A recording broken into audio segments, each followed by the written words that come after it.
Okay guys, good morning. Nandito ulit tayo sa episode ng Roger TV.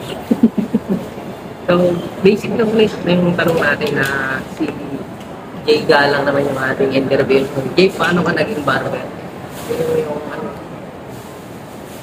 Paano ka nag-umpisa ng barber? Di ba alam, sabi mo, seaman ka eh. Nag-seaman ka ng... Nasa barko, Kain na yun. sideline lang. Para lang siya.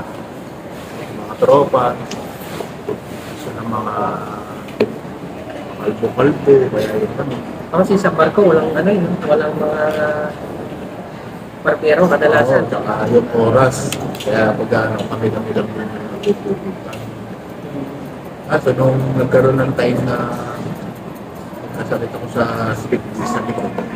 Sa likod nagkasakit sa Yun na yung time na parang naisip ko na mag-aral na sa barbering at sa hairdressing.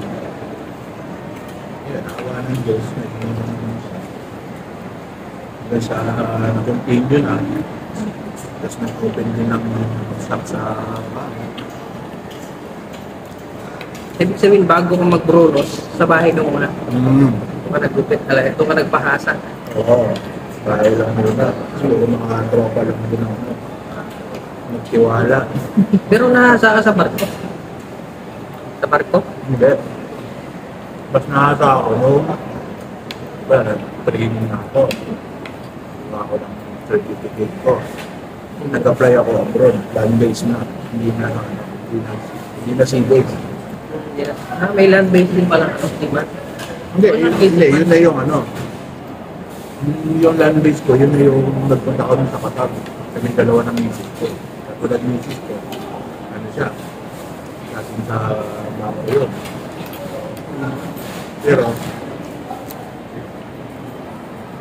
kahit na nagtayo kami ng salon no, parang mas nagustuhan namin yung gano'n na trabaho. Parang, Kasama pamilya. hindi rin. Hindi ko parang doon namin na ano na doon kami mas magaling. Yung mas na nai-enjoy.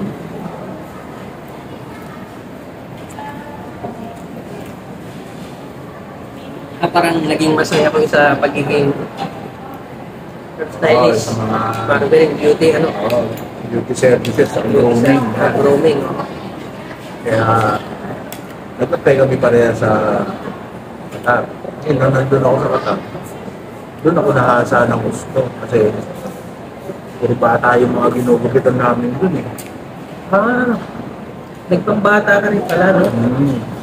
Nag-abroad ka na, ex-abroad ka pala na ano, dito. Barber din, Qatar. Tapos, pambata. Pero yung mga kids sa doon kasi doon, pati mga batang babae, pwede mong gupitan. Kahit na nasa Muslim country pa. Pagbata pwede mong gupitan. So, nahasa rin talaga sa ano. Gupit mo ba ate? Blower doon. Tapos ano kami doon? Ramadan. Paano kanya makakasa doon? Minimum mo nagupit sa isang araw, 16 na ulo. Wow! 60 ulo? Isang araw. Pag Ramadan yun ha? Ramadan yun. 60 bata yun. Oo, 16 bata yun. 16 Pero gumugupit din kayo na ano palala. Pwede rin kung bata lang talaga. Pwede rin naman. Kaso, ba't napapractice namin yun? Pag kami mga barbero, nagbubugupitan na sa bahay. Hindi mo makita yung bubugupitan na makupuan ng mga dahil pang bata nga eh, mali. Oo. Kaya madalas gupitan na namin sa bahay pag mga day off namin. Yung mga kasabay kasi kami day off.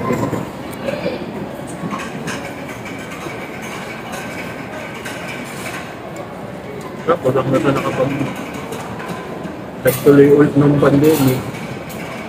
Ayun, gumawa ng page. Tapos nakilala rin naman kung may kawayan. Okay. Kaya nga yung mga kilala mo sa Marinao, kilala ko rin dahil sa page. Oo, kami nga pala ito halos magkatabi lang ng bayan. Kaya may kawayan ng Marilao. Halos magkatabi lang siya ng ano. Tapos nagkasabay din kami ng mas hiring na bonus. Yung nag-apply kami sa Bruno. Ito kami una nagkakilala, nagkasabay kami. Tapos magkasama pa kami ng branch. Ayun, kasama kami sa Trinoma. Tapos yun, mas nahasa rin. Kasi ganda rin naman ang standard talaga ng Bruno. Tama. Diba? Iba rin ang standard ng Bruno. So, iba talaga. Sa training pa lang doon, maano na kayo. Compare mo sa kahit sa mga ibang training kasi sa training maganda na. What more, pag gananda ka na mismo sa branch mo, kaya mas mahahasa ka rin ang model. Siyempre, mga client natin, hindi rin naman iba, hindi rin naman sila mga regular na client.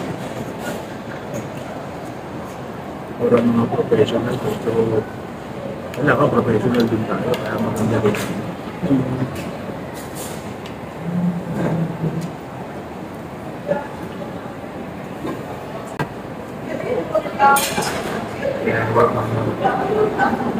Parang siya na, no? Si Hans, no? Yung batang-bata ng barbero.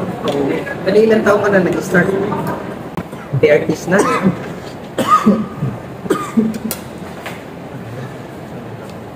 Oo, mga 30s na.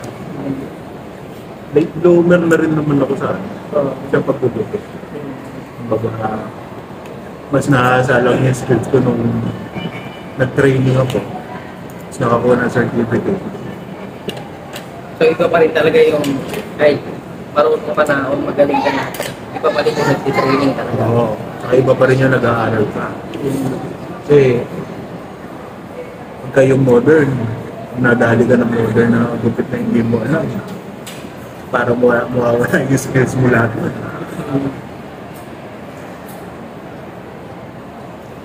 Kahit yung ano, kailangan alam mo rin kung sinabi na niya kagad. May hindihan mo na yun pa rin sinasabi niya na gupit sa'yo. May imagine na agad pagbuko pa lang. Kasi meron kasi tayong mga client. Pagka para kang architect, magtingin mo pa lang doon sa ipagagawa ng bahay sa lote. Na-imagine mo na yung gagawin. Kailangan may mga perspective ka na gano'n na. Alam mo na kung ano yung gagawin mo, saka alam mo na kung ano yung gusto niya. Kasi meron na sabihin niya, painted, pero barbers lang pala gusto niya, di ba? Pero kumusta ang pagiging barber? Masaya naman. Oo. Kasi nga mas dati sa ganito ako, yung sa mga pagkain, kasi waiter na ako sa barko. Service pa rin naman yun. Iba nga lang kasi pagkain. Yung sa atin, service natin ngayon is mga beauty, skills, grooming, gano'n. Parang mas masaya rin yung gano'n. Siyempre, trabaho ka kung ano naman yung love mo talaga, tsaka kung sa masaya. Nag-passion mo talaga. Yun nga, sabi ko nga, ako nga electrician ako. Pero mas masarap, dahil ito yung passion ko nga, grooming, magpapogi, paganda. Hindi to rin ako.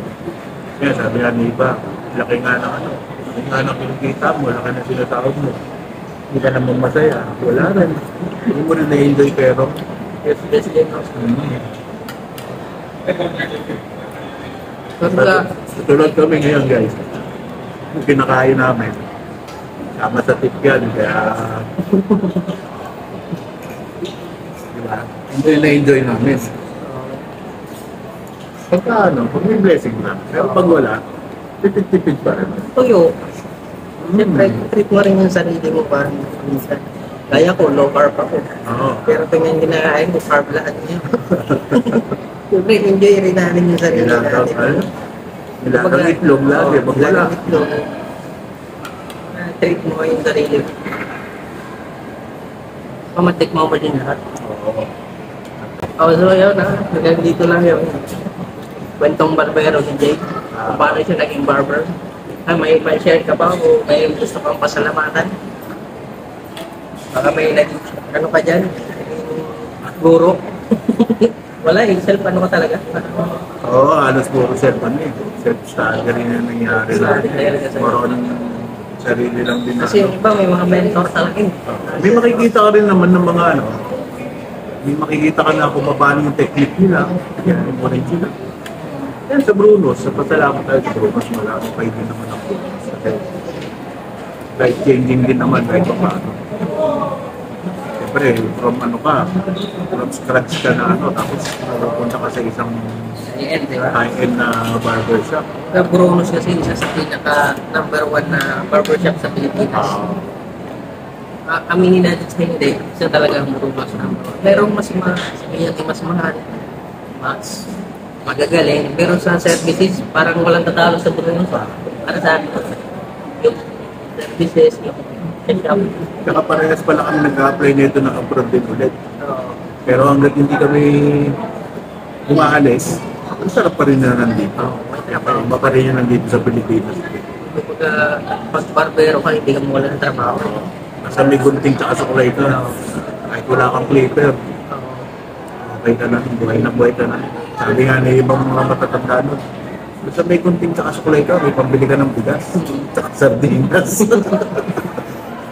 So ayun, hanggang dito na lang yung aming mini vlog.